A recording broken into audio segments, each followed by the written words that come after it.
Good morning all of you बच्चे। मैं वेदांतु से नहीं पढ़ा सका, चूँकि कल मुझे बताया गया और मैं भुला गया, इसलिए मुझे ये वीडियो बनाना पड़ रहा है। आज मैं आप लोगों को लेसन 6 पढ़ाने जा रहा हूँ। इसके पहले मैंने आपको पढ़ाया था सच्ची वीरता, लेकिन उसका प्रश्न उत्तर नहीं लिखा था। आज लिखूंगा दोनों लेसन का, 5 और 6 दोनों का लिखूंगा और भेजूंगा आपके पास। ओके, कोई दिक्कत आप लोगों को नहीं है? कौन क्या करे जी? बेंच के नीचे कोई बैठा रहे लगता है। हेलो, ध्यान से सुनिए। संसार में प्रत्येक मनुष्य में कोई न कोई इच्छा अवश्य होती है, और जब यह इच्छा पूरी हो जाती है तो उसके मन में दूसरी इच्छा जागृत हो जाती है। परंतु कभी कभी इच्छाएं लालसाओं का भी रूप ले लेती है, और लालसाएं कभी खत्म नहीं होती। इस प्रस्तुत लोक कथा में भी एक ऐसे ही व्यक्ति के बारे में बताया गया है जिसे अपनी इच्छाओं की पूर्ति होने के बाद भी संतुष्टि प्राप्त नहीं होती, और अंततः उसे अपने लालच का उपयुक्त फल प्राप्त हो जाता है। तो बच्चे, आप लोग भी अपनी इच्छाओं के बारे में जाने और समझें। इच्छा और लालसा में अंतर है मेरे बच्चे, और इन दोनों के अंतर को समझकर अपने जीवन में सदैव संतुष्ट रहने के लिए आप लोग कोशिश करेंगे। तो बच्चे, बहुत समय पहले की बात है कि जापान के योकोहामा शहर के पास एक गांव में एक पत्थर तोड़ने वाला मजदूर रहता था। वह बड़ी बड़ी चट्टानों को तोड़कर उनकी सिल्लियां बनाकर बेचता था। वह अपने काम से पूरी तरह खुश और संतुष्ट था। पिछले कुछ दिनों से वह एक विशाल चट्टान को तोड़ रहा था। उस चट्टान पर एक पुण्यात्मा रहती थी। उसे लोगों को समृद्ध, संपन्न व शक्तिशाली बनाने की कोशिश प्राप्त थी। यद्यपि पत्थर तोड़ने वाला मजदूर चट्टान तोड़ने के लिए रोज वहां आता, लेकिन वह इस बात से बिल्कुल बेखबर था। एक दिन मजदूर एक अमीर व्यक्ति के घर पत्थर की सिल्लियां देने गया। उस समय की उस व्यक्ति की धन संपन्नता देखकर मजदूर को उससे ईर्ष्या होने लगी।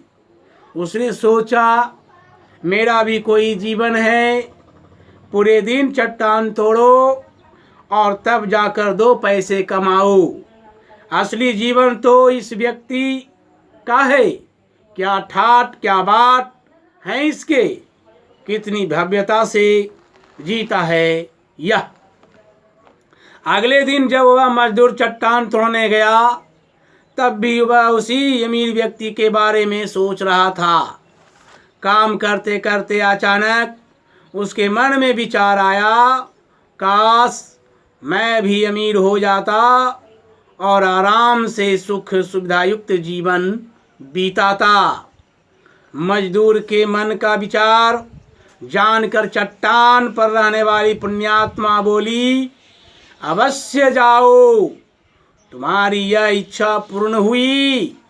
पत्थर तोड़ने वाले मजदूर को जैसे ही पुण्यात्मा की आवाज सुनाई दी, वैसे ही उसने इधर उधर देखा, पर उसे कहीं कोई दिखाई नहीं दिया।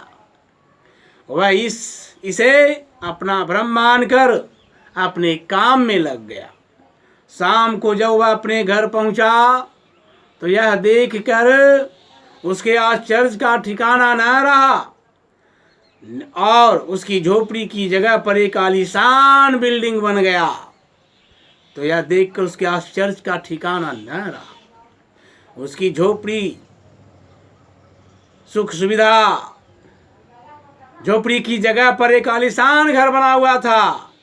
घर के अंदर सुख सुविधा का सारा सामान मौजूद था। यह देखकर तो वह खुशी से सोचने लगा, नाचने भी लगा।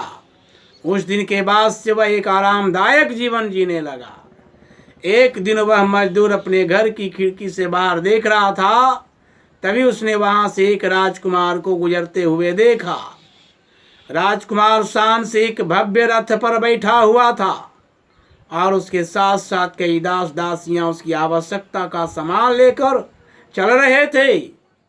राजकुमार को देखकर पत्थर तोड़ने वाले मजदूर ने सोचा, काश मैं भी राजकुमार होता तो मेरे आगे पीछे भी नौकर घूमते, मुझे कोई काम नहीं करना पड़ता। उसने इतना ही सोचा था कि पुण्यात्मा ने उसकी यह इच्छा भी पूरी कर दी और पलक झपकते ही वह मजदूर राजकुमार बन गया।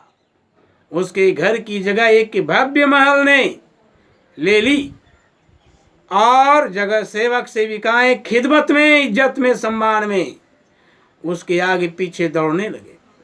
यह देखकर उसकी खुशी का ठिकाना न रहा। अब वह एक राजकुमार की भांति जीवन जीने लगा। सब लोग हल्ला कर रहे थे, है ना? सब ठीक है, हल्ला नहीं करो।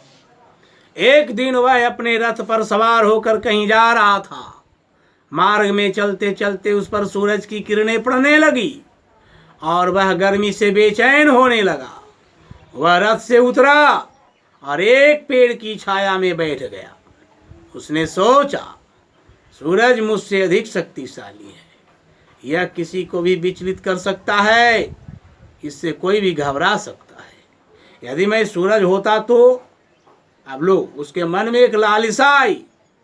लालसा यही है कि मन में इच्छा उसको कहते हैं जिससे कुछ प्राप्त करना चाहता है। लालसा उसको कहते हैं कि मैं ये हो जाता, मैं ये करता, मैं वो करता। ये लालसा हुआ, कुछ चाहने की, इसको कहते हैं लालसा। और कुछ प्राप्त करने की, इसे कहते हैं इच्छा। उसके ऐसा सोचते हुआ सूरज बन गया। सूरज बनकर वह बहुत प्रसन्न था, खुश था। उसे यह देखकर मजा आ रहा था कि लोग उसकी गर्मी से राहत पाने के लिए पेड़ की ठंडी छांव ढूंढ रहे थे। छाया, सैड। उसने उत्साहित होकर अपनी गर्मी और बढ़ा दी और कई पेड़ पौधों को जला दिया। लोग सूरज की बढ़ती गर्मी के कारण परेशान रहने लगे।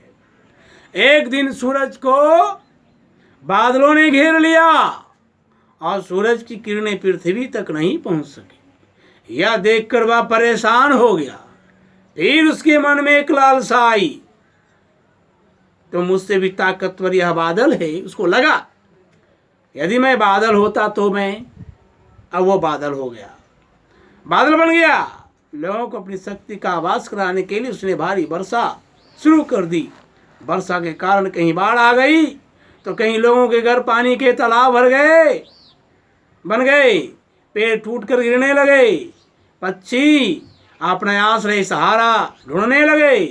अगर वर्षा का असर किसी पर नहीं पड़ा तो वे चट्टानें, पर्वत, पहाड़ थे, वे ज्यों के त्यों अपने स्थान पर विराजमान थे। फिर इसके मन में ये बात आई कि देखकर बादल बने मजदूर के मन में ख्याल आया, पर्वत और चट्टान तो मुझसे भी अधिक शक्तिशाली है। मेरी इच्छा है कि मैं भी एक पर्वत बन जाऊं। पुण्यात्मा ने उसकी इच्छा पूरी कर दी।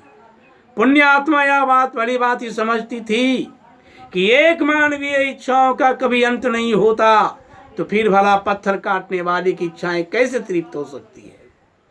अब वह मजदूर पृथ्वी पर एक विशाल पर्वत के रूप में स्थित हो गया। उसे अपनी ताकत व सामर्थ्य, शक्ति पर बहुत घमंड हो रहा था। उसने सोचा पूरे संसार में मेरे समान शक्तिशाली कोई दूसरा नहीं है। एक दिन जब वह अन्य पर्वतों से अपनी प्रशंसा कर रहा था, बड़ाई कर रहा था, तभी उसे एक पत्थर तोड़ने वाला मजदूर अपनी तरफ आता हुआ दिखाई दिया।